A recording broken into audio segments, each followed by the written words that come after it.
Hello friends, मैं नीता तिवारी आप सभी का स्वागत करती हूँ आपके अपने स्मार्ट लर्निंग के प्लेटफॉर्म पे। तो दोस्तों, हम लोग पढ़ रहे थे बाल विकास की जो अध्ययन विधियाँ हैं, ठीक है, जो मेथड हैं उसके बारे में हम लोग पढ़ रहे थे। और पिछले वीडियो में हमने क्रमबद्ध चरित्र लेखन विधि यानी कि सिस्टमेटिक बायोग्राफिकल मेथड इसके बारे में पढ़ा था, ठीक है।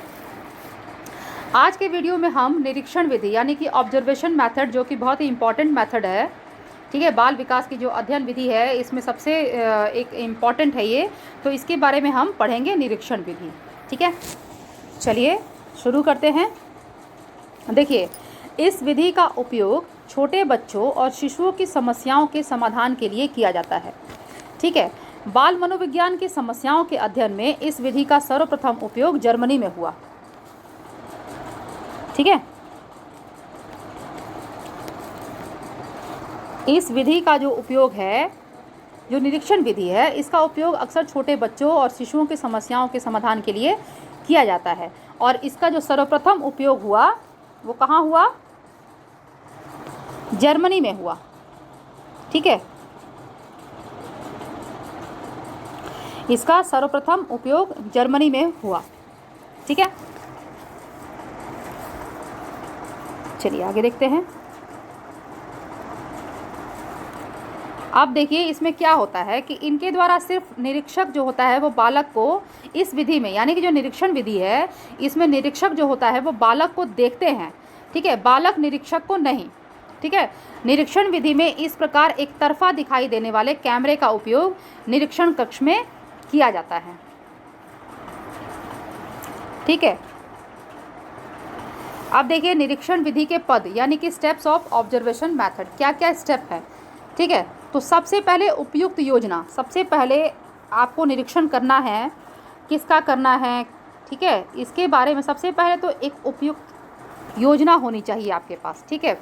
यानी कि निरीक्षण विधि द्वारा अध्ययन करने से पहले निरीक्षणकर्ता को अध्ययन व्यवहार और समस्या के संबंध में उपयुक्त योजना बना लेनी चाहिए और यह निश्चय कर लेना चाहिए कि किन लोगों का निरीक्षण करना है, ठीक है, और किस प्रकार के व्यवहार का निरीक्षण करना है, यानी कि किसका निरीक्षण करना है और किस तरीके के व्यवहार का निरीक्षण करना है, ठीक है।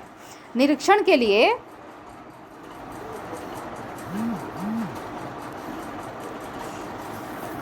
देखिए, निरीक्षण के लिए क्षेत्र, समय, उपकरण आदि के संबंध में पहले से ही योजना बना लेनी चाहिए, ठीक है।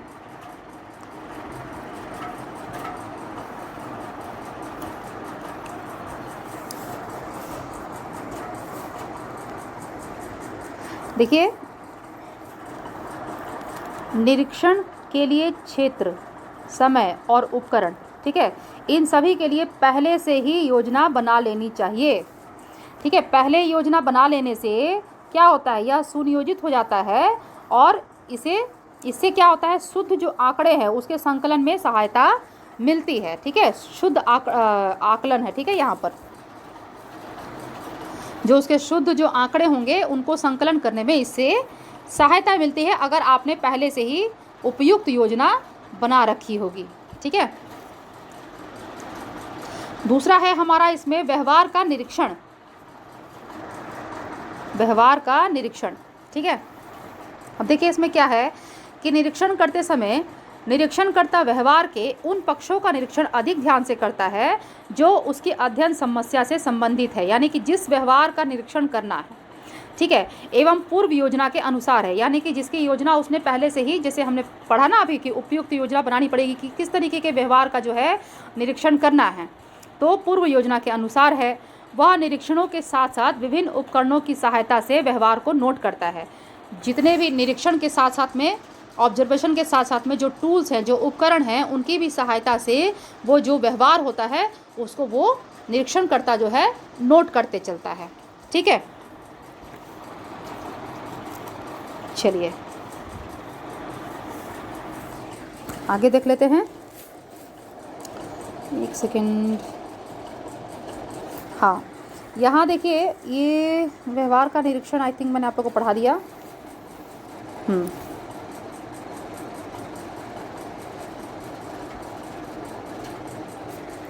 अच्छा देखिए, इसमें और भी एक चीज़ है कि निरीक्षणकर्ता जो है वो व्यवहार को नोट करने के लिए भी उपकरणों का उपयोग करता है। जैसे किस व्यवहार को नोट करने के लिए किस उपकरण को, किस टूल का यूज़ करता है, जैसे कि मूवी कैमरे का उपयोग। ठीक है, मूवी कैमरे के उपयोग से किसी भी प्रकार के व्यवहार के निरीक्षण को सरलता से नोट किया जाता है। ठीक है, मतलब किसी के व्यवहार को आप कोई कैमरा लगा के उसको रिकॉर्ड कर सकते हैं ना, कि वो किस तरीके का व्यवहार कर रहा। मान लीजिए किसी रूम में कोई बच्चा है, ठीक है, और आपने वहीं पर एक कैमरा लगा दिया है और उसी को अब आप बच्चे को देख रहे हैं, ठीक है ना, लेकिन बच्चा आपको नहीं देख पा रहा है। जिसको भी आप निरीक्षण कर रहे हैं, आप उसे देख पा रहे हैं, तो उसका जो व्यवहार है, वो सारा व्यवहार जो है वो कैमरे में कैप्चर हो रहा है। तो इससे क्या होता है, जो उसके व्यवहार को सरलता से नोट करने में सहायता मिलती है। ठीक है, और व्यवहार से संबंधित संवादों को टैप रिकॉर्डर की सहायता से नोट किया जा सकता है। ठीक है, यानी कि मान लीजिए कि जो आप निरीक्षणकर्ता जो है, जब वो निरीक्षण कर रहा होता है, तो जो संवाद होते हैं, जो बात होते हैं, उसको जो है टैप रिकॉर्डर की सहायता से उसको रिकॉर्ड किया जा सकता है, और उससे भी जो है व्यवहार को नोट करने में सहायता प्राप्त होती है। ठीक है, नेक्स्ट है देखिए विश्लेषण। ठीक है, अब देखिए इसमें क्या है कि समस्या से संबंधित व्यवहारों के निरीक्षणों को नोट करने के बाद अध्ययनकर्ता प्राप्त निरीक्षणों को यदि संभव हो तो अंकों में बदलता है और प्राप्त अंकों की सूची बनाने का कार्य करता है, और फिर विभिन्न सांख्यिकी विधियों के आधार पर आंकड़ों का विश्लेषण करता है। ठीक है, चलिए आगे देखते हैं। नेक्स्ट पॉइंट है हमारा व्याख्या और सामान्यीकरण।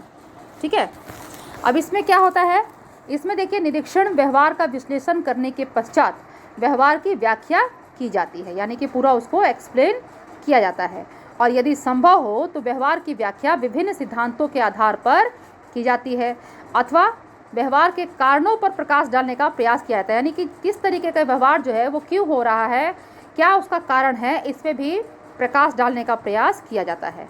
और सामान्य रूप से यह देखा जाता है कि जो सैंपल से प्राप्त परिणाम कहाँ तक सामान्य जनसंख्या पर लागू होते हैं। यानी कि आपने किसी एक व्यक्ति का निरीक्षण किया है ना, तो अब आप ये देखेंगे, निरीक्षण करने के बाद जो निरीक्षण करता है वो ये देखता है कि ये जो नोट जो तैयार हुई है, जो परिणाम प्राप्त हुए हैं, ये मान लीजिए कि एक 3 साल के बच्चे का निरीक्षण किया जा रहा है, ऑब्जर्वेशन मेथड यूज़ किया जा रहा है उसके व्यवहार को निरीक्षण करने के लिए। तो जब सब कुछ कर लिया जाता है, सारा सैंपल रेडी हो जाता है, सारे परिणाम मिल जाते हैं, तो उसके बाद अब यह भी देखा जाता है कि क्या जो 3 साल के बाकी जो बच्चे हैं, जो बाकी जो जनसंख्या है, उन पे भी क्या यही लागू होती है, ये जो परिणाम है क्या सभी बच्चों पर एक समान लागू होता है, इसे भी देखा जाता है। ठीक है, इसे कहते हैं व्याख्या और सामान्यीकरण। ठीक है, अब हम पढ़ेंगे निरीक्षण विधि के प्रकार। ठीक है, कितने प्रकार के निरीक्षण विधि, टाइप्स ऑफ ऑब्जर्वेशन मेथड। ठीक है, चलिए शुरू करते हैं। तो इसमें देखिए सरल अथवा अनियंत्रित निरीक्षण विधि, सरल अथवा नियंत्रित निरीक्षण विधि, यानी कि सिंपल और अनकंट्रोल्ड ऑब्जर्वेशन मेथड। ठीक है, अब इसमें देखिए कि अनियंत्रित निरीक्षण में हमें वास्तविक जीवन परिस्थितियों की सूक्ष्म परीक्षा करनी होती है, जिसमें विशुद्धता के यंत्रों का प्रयोग का या निरीक्षित घटना की सत्यता की जांच का कोई प्रयास नहीं किया जाता है। जब किसी घटना का निरीक्षण प्राकृतिक परिस्थितियों में किया जाए तथा प्राकृतिक परिस्थितियों पर कोई बाहरी दबाव न डाला जाए, तो इस प्रकार के निरीक्षण को अनियंत्रित निरीक्षण कहते हैं। ठीक है, देखिए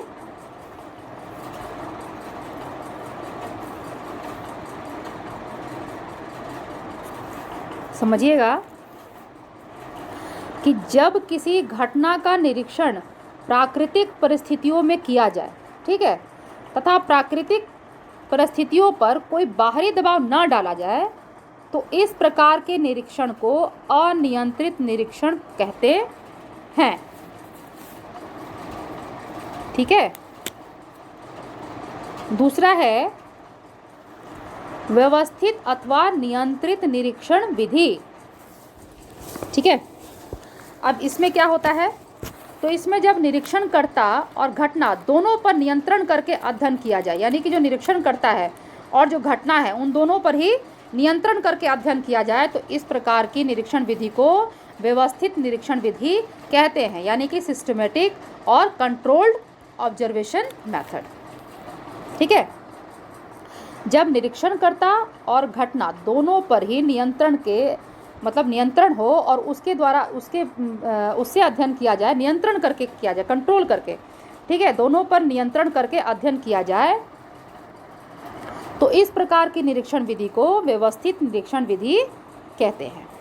ठीक है, चलिए आगे बढ़ते हैं। देखिए हमारा इसमें निरीक्षण विधि के प्रकार में टाइप्स ऑफ ऑब्जर्वेशन मेथड में जो लास्ट है वो देखिए सहभागी निरीक्षण विधि। ठीक है, सहभागी निरीक्षण विधि। अब इसमें क्या होता है, पार्टिसिपेंट्स ऑब्जर्वेशन मेथड। इस विधि में निरीक्षणकर्ता जिस समूह के व्यक्तियों के व्यवहार का निरीक्षण करना चाहता है, समझिएगा, ठीक है, कि इस विधि में जो निरीक्षण करता है जिस समूह के व्यक्तियों के व्यवहार का निरीक्षण करना चाहता है, वह उसके समूह में, ठीक है, वह उसके समूह में जाकर एक सदस्य के रूप में, ये समूह है फ्रेंड्स, ठीक है, यहाँ समूह होगा,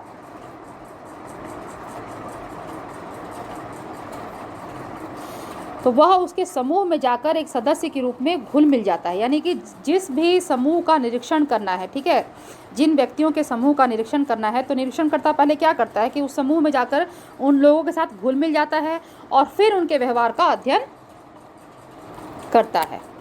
ठीक है, और इस विधि द्वारा छोटे समूहों का अध्ययन सरलता से किया जा सकता है। जो छोटे छोटे समूह होते हैं, तो इस विधि द्वारा छोटे समूहों का जो अध्ययन होता है वो सरलता से किया जा सकता है। सहभागी निरीक्षण विधि, यानी कि जिस व्यक्तियों के समूह का निरीक्षण करना है, उसमें निरीक्षणकर्ता जो होता है वो क्या करता है, उनके साथ पहले जाकर के घुल मिल जाता है और फिर उनके व्यवहार का अध्ययन करता है। ठीक है, तो इस विधि का जो उपयोग है वो छोटे समूह, जो छोटे छोटे ग्रुप्स होते हैं, उनकी जो अध्ययन करना होता है ना, जब उनके व्यवहार का जब अध्ययन करना हो तो उसके लिए बहुत ही सरलता होती है इस विधि के द्वारा। ठीक है, चलिए आगे बढ़ते हैं। अब देखिए नेक्स्ट है हमारा निरीक्षण विधि का महत्व। ठीक है, अब निरीक्षण विधि का क्या महत्व है, इंपॉर्टेंस ऑफ ऑब्जर्वेशन मेथड। देखिए यहाँ पर देखिए कि निरीक्षण विधि का उपयोग उस समय अधिक होता है जब किसी अध्ययनकर्ता को इस विधि के आधार पर परिकल्पनाएं, हाइपोथेसिस बनानी हो।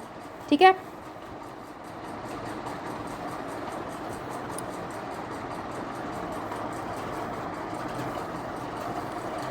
इस विधि की सहायता से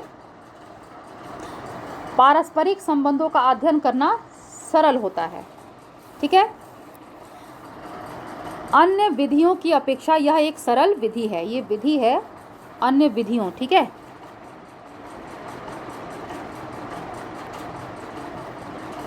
अन्य जो विधियां हैं उसकी अपेक्षा जो ऑब्जर्वेशन मेथड है यह एक सरल विधि है। ठीक है, और इस विधि द्वारा जो परिणाम प्राप्त किए जाते हैं वो अधिक विश्वसनीय होते हैं। ठीक है, आगे देखिए कि नियंत्रित और वैज्ञानिक निरीक्षणों द्वारा प्राप्त परिणाम वस्तुनिष्ठ होता है, क्योंकि इस विधि का उपयोग जब वैज्ञानिक तरीके से किया जाता है तब व्यवहार संबंधी क्या, कैसे और क्यों इत्यादि प्रश्नों का निश्चित उत्तर प्राप्त होता है।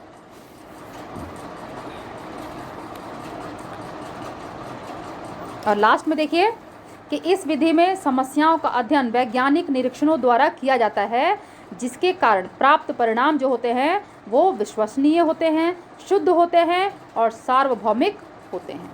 ठीक है, इस विधि में समस्याओं का अध्ययन वैज्ञानिक निरीक्षण द्वारा किया जाता है, जिससे क्या होता है कि इससे जो प्राप्त परिणाम होते हैं वो विश्वसनीय होते हैं। ठीक है, वो शुद्ध भी होते हैं और सार्वभौमिक होते हैं। ठीक है, तो चलिए आज के वीडियो में हमने जो निरीक्षण विधि है, ठीक है, ऑब्जर्वेशन मेथड, इसको हमने पढ़ा। इससे पहले के वीडियो में हमने सिस्टमेटिक बायोग्राफिकल मेथड के बारे में पढ़ा था। तो हमारे जो बाल विकास की जो अध्ययन विधियां हैं, इसमें 2 विधि के बारे में हम लोग ने पढ़ लिया। अब नेक्स्ट वीडियो में हम लोग प्रयोगात्मक विधि यानी कि एक्सपेरिमेंटल मेथड के बारे में पढ़ेंगे। ठीक है, तो चलिए फ्रेंड्स, आज के लिए बस हम इतना ही पढ़ेंगे। अब आप लोग मेरे वीडियो को देखिए। मेरे वीडियो को देखने के बाद आपको पसंद आ जाए तो वीडियो को लाइक कर दीजिए। मेरे चैनल को अगर अभी तक आपने सब्सक्राइब नहीं किया है तो प्लीज़ मेरे चैनल को सब्सक्राइब कर लीजिए। बेल आइकन को प्रेस करना बिल्कुल भी मत भूलिएगा फ्रेंड्स, और मेरे वीडियो को आप ज़्यादा से ज़्यादा शेयर भी करिए।